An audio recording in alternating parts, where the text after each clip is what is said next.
Good Monday morning, everyone. This will be the first of a few 5-minute tutorials for you as we walk through the next talk. And I have posted some of the information that I could. And many of you may have noticed that I said that for this talk, you can keep the topic that you had in your first informative talk. And you might think, why am I going to give the same speech? Well, of course, we don't want the same speech. The name of this speech is called Stats, Studies, and Stories.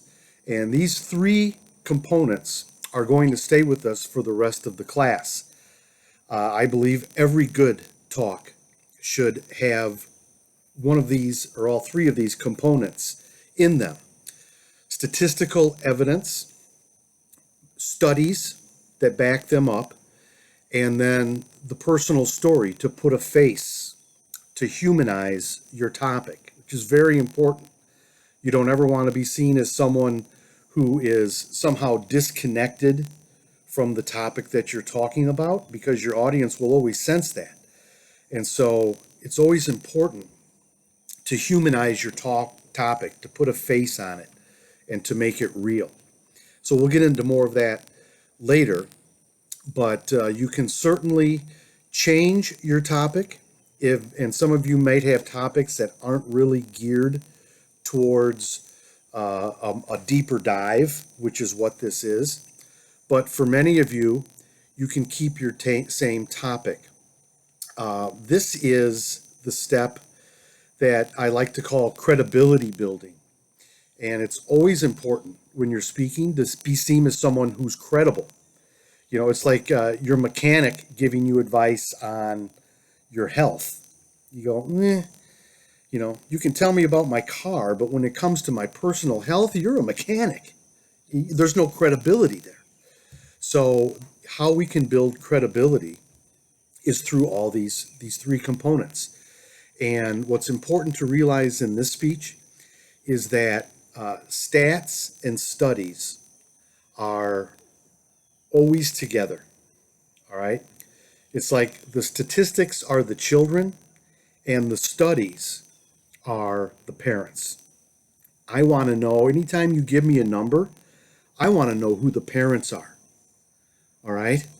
And so anytime in this speech, I say I want at least two instances of you giving statistical evidence and then citing the source. I want those together at least twice, but you can do it as many times as you want.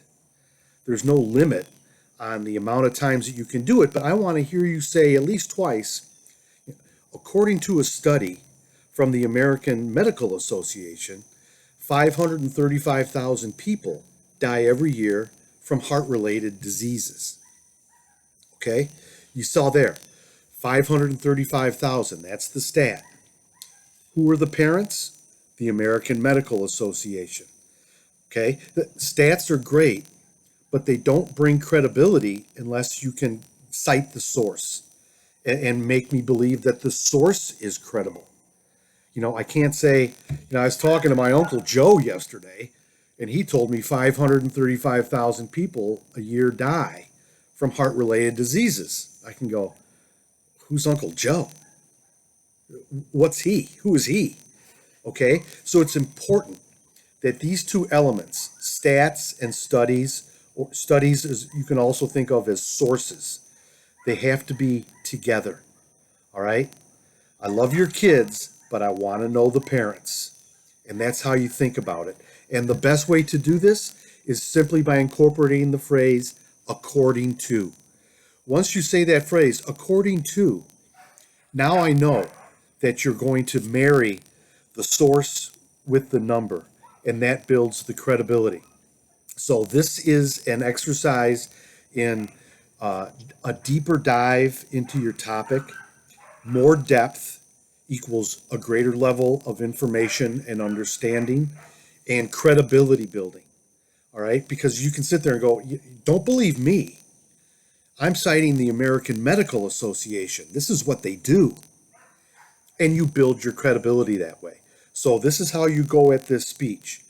Credibility building and a deeper dive that's going to give you more material, more content, and an ability to really get deeper into your topic. Okay? That's it for the general outlook.